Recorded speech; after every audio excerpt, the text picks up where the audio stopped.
In the history of the band, the most tragic thing for sure was losing Chester. That there's nothing that would even come close, in the process of what we've been through. So to the effect that me, Brad, Mike, and Joe, from that point forward, it took us years before we were even kind of comfortable getting back in a room and sitting down together and saying, do we want to try to start writing again?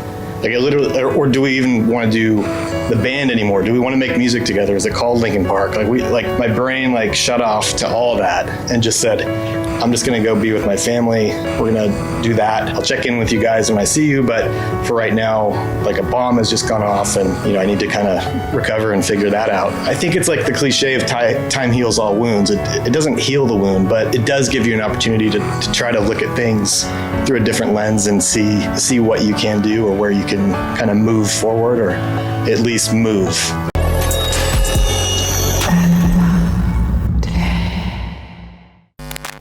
All right, ladies and gentlemen, this is Europe 2. We are on the Rock for People, and nearby me is a band Linkin Park, Dave and Colin. So guys, nice to meet you. Thanks for having us. Good to meet you too. Yeah. All right. I'm good, thank you. And I saw you in 2017 for the last time with the Chester on the Aerodrome Festival in the Czech Republic. Can you remember about this show? I do remember that show, but more specifically now being back in Prague. The last time I was here with my family, my oldest was 1 at the time. That's how, so it was exactly 17 years ago. And my second daughter was still in the womb. My wife was pregnant. So we've been talking about being back in Prague and those memories. I think on that trip also I got a stomach bug, and there's all kinds of stuff going on at that time of life. But yeah, I've always loved coming here, loved being back. 2 music videos here, From the Inside and Numb. Why Prague? Joe had scouted out, I think it was the Charles Bridge. Yeah. And it fell in a good spot, right before a tour started, for us to come here and film. And with the way, the cruise and all that worked out, it just made a ton of sense. And for Numb, ironically, Joe was only able to film half. So the outdoor segments of that video, he was able to film here. And then the rest of it, we had to film in LA because we had actually gotten sick. And then, I think it was Chester who got sick, and we ended up coming out to Europe 4 days later than we were planning on. And so we had to shoot our stuff at home and all the cool exterior shots here in Prague. And the church was in LA, right? Yeah. All those indoor, the band footage scenes in the church were all faked in LA. Yeah. Right. And your actually last single with the music video is Up From the Bottom. And can you describe me your bottom personally or as a band? In the video, or? No, in your personal life, or maybe as a band, can you describe your bottom? Well, I think just that's kind of different for every person. And I think that if you describe it, for me, if I describe it my personal, life is long. And I think the whole point of the video is that people go through ups and downs all along the way. I think that's kind of more the important thing than one specific thing for me. Yeah, the video itself, my idea or whatever that Joe had for me was a magician whose trick goes wrong, and then we couldn't quite get that, or that was my idea, and then Joe couldn't quite figure out how to get that across, so it ended up just being me in a straitjacket climbing into an uncomfortable chest. But Joe always does a great job with the videos. It's something that I think we take for granted at times, but then when we get a chance to kind of look back on it, having somebody who's in the band handling and who is also talented, but is handling that visual representation of how the band is going to come across is so important. And it's so easy for us. Obviously, Joe understands where we're coming from. He understands what we're doing musically. He understands how we want it to be portrayed. So at this stage, we can just kind of say, Joe, we trust you. We trust not only that you get it, but that you're going to deliver something that represents the band well. And it's huge. When I talk to other bands about that process for them, the stress that sometimes goes into it of what do you do if you have a director, you pick somebody, and at the end of that process, you're kind of looking at it going shit, this is not what this song, what we want it to come across as, was not how we want it to look or be portrayed or even feel. And kind of get stuck in some weird places a lot of times, but thankfully we have like an in-house director. He's also just a lot of fun to work with, and I've shot even before Linkin Park a lot of videos with bands I've been in, and it's never as creative. And Joe is keeps the energy up, but also is very calm and sort of fluid, and it's kind of like he's daydreaming through it, it's really fun to watch. Yeah. The reason of my question is because, as I said, in 2017, I was in the backstage. I saw you as a whole band and also the Chester, and that was on my mind that thing will happen. Chester was smiling at the time, so that is my question about your bottom. You know what I'm saying? Yeah, I mean, Colin and I are in different spaces with that, but in the history of the band, the most tragic thing for sure was losing Chester.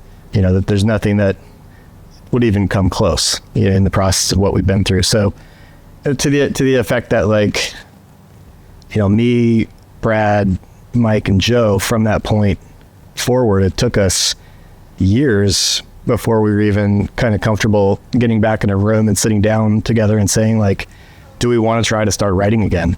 Or do we even want to do the band anymore? Do we want to make music together? Is it called Linkin Park? It just kind of my brain shut off to all of that and just said, I'm just going to go be with my family. We're going to do that.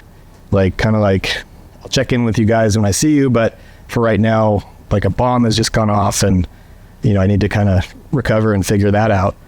And so I think it's the cliche of time heals all wounds. It doesn't heal the wound, but it does give you an opportunity to try to look at things through a different lens and see what you can do, or where you can kind of move forward, or at least moves. I don't know if that makes any sense, but that's what I've learned in a couple different instances of dealing with tragedy, is that it doesn't leave you. It stays with you, but you do figure out a way to, what is tomorrow? You do figure out a way to step into that. What are you going to do? How are you going to move? What's that going to look like? And kind of try and take it one step at a time. I think that for a band is the biggest challenge to replace a singer, but also you replace the Rob as a drummer. And were you afraid of this replacement? Well, I mean, it's always a huge challenge with a band with so much respect that we all look up to. You want to do the best you can to represent Rob's creative and Chester's creative roles in the band. But I think for me, it was more about, I was thinking about it less about filling shoes and just sort of stepping into a place as myself.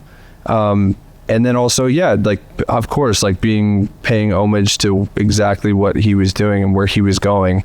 But you can't if you think about it too much about trying to be someone else, that's never, I think, a good way of looking at it. It's more of okay, where are we at now, and how can I contribute to this process as myself?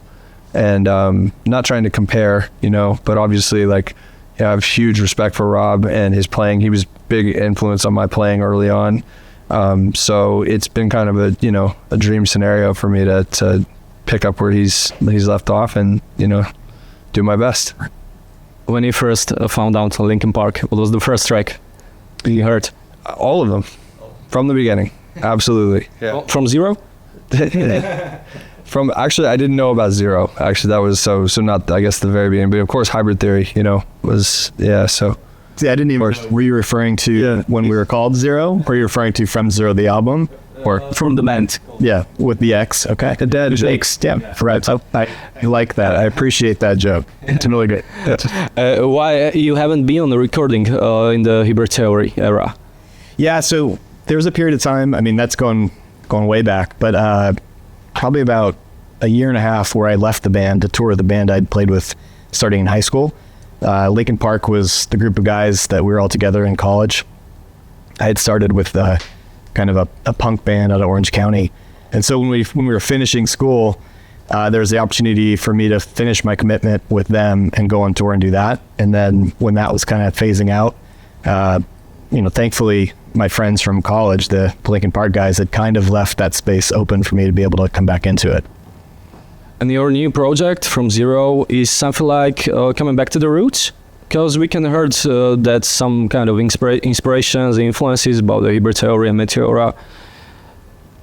I think it was, it's a little bit of everything. There's so many, in my head at least, with the name From Zero, there's so many different ideas and kind of like a play on words that's happening with that. There is the original From Zero, XERO, which is the original band name. But also it was kind of like, it was us figuring out from scratch, like what do we want to do? What are we building? Where are we going? What do we want it to look like, sound like, feel like? And finding the steps to do that, finding the building blocks to add to it, in the process of that whole thing. It was never a tryout to have Colin come into the band. It was never a tryout to have Emily. It was just this long journey of kind of writing and working with different friends and musicians and get in the room. What does it feel like to even just hang out? It kind of like you had to be talented enough to just get into the door or into the space, but that isn't what we were ever wanting or trying to do. I think that the reason why I wanted to keep playing music and doing it as Linkin Park was because I love that family. Like I love that unity in that community, not only like in the band, but then that exists outside of it. And so first and foremost, it was like relationally, if it doesn't make sense or doesn't work, then that's a non-starter. Like, I don't want to be doing this with a group of people that I don't enjoy, really love, passionately being around. And so the journey in that case is very, very different than like, let's find a drummer. That's kind of where you start sometimes in a band. But when you get to a certain stage, you're just like, let's find an awesome person who can also play drums incredibly well.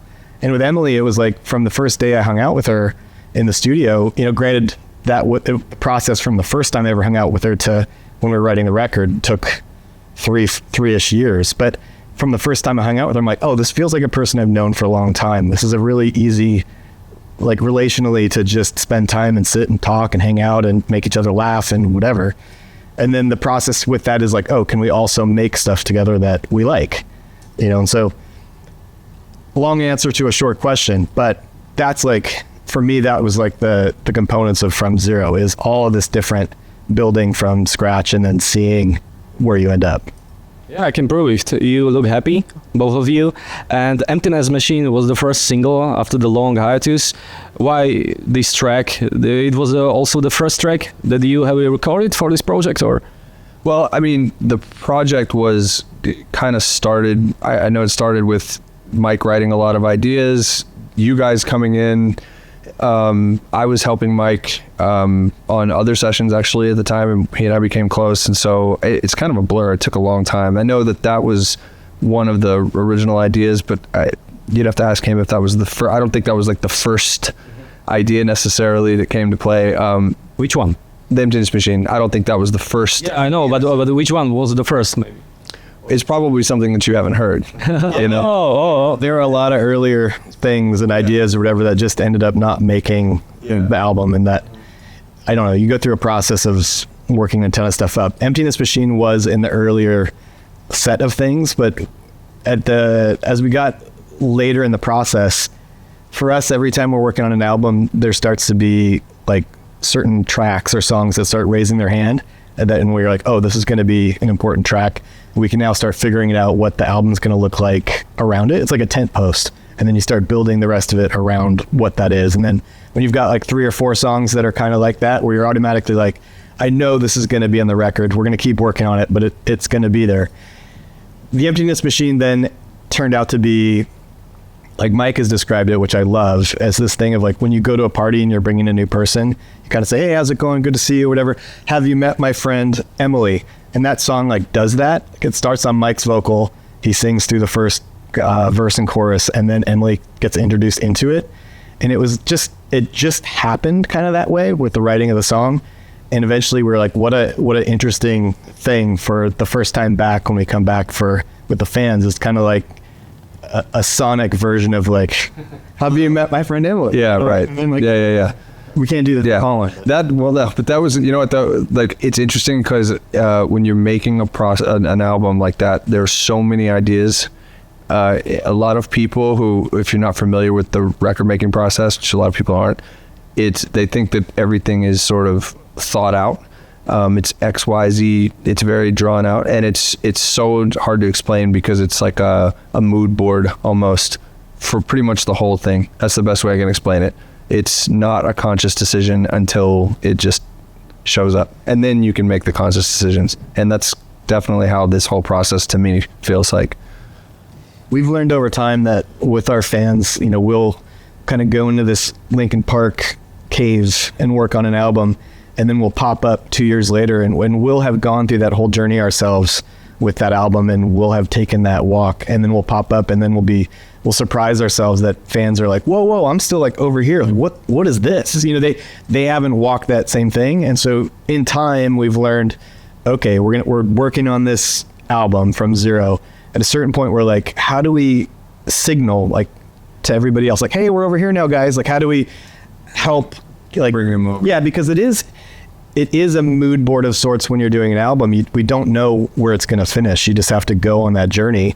And then a lot of times, like, we've journeyed, like, this fan who we finished with this album, they might still be hanging out here, and they may be expecting our next album or thing that we're going to be doing to go here. And we've gone this completely other direction or whatever creatively. And they're just like so disoriented. Like from the hunting party to One More Light. 100%. And even going to the hunting party, you know, the funniest thing was, I think it was Minutes to Midnight. Chester had been quoted very early on in the process of writing that album that this is the heaviest album we've ever made, like this, like, you know, blah, blah, blah, blah, blah. So a year and a half later, when we finished the album, which P.S. that album took for forever, it wasn't that. It was kind of all over the place, but we had gone on this real long creative journey, and then we released, you know, Minutes to Midnight, and some fans were like, what happened to the, you know, the first thing they heard was a bit of QWERTY, which is like a deep cut fan club favorite, heavy and that whole thing. They're like, we thought that was the record. And we're like, well, we kind of changed direction a little bit. And then the same thing later on. It's tricky. Hunting Party wasn't intended as that record when we started it. Neither was One More Light. We never said, let's make this exact thing and then went and made it like a cake. It was more just like, let's play with these ingredients, see what sounds we're interested in, see where it leads and goes to. And then you're like, oh, well, I guess this is what it is. That's why, by the way, I hear bands sometimes way early in the process, they say like, oh, this album, we're going back to our roots. Yeah. And I'm always a little thrown off by that because I'm like they've said, they haven't gone down that.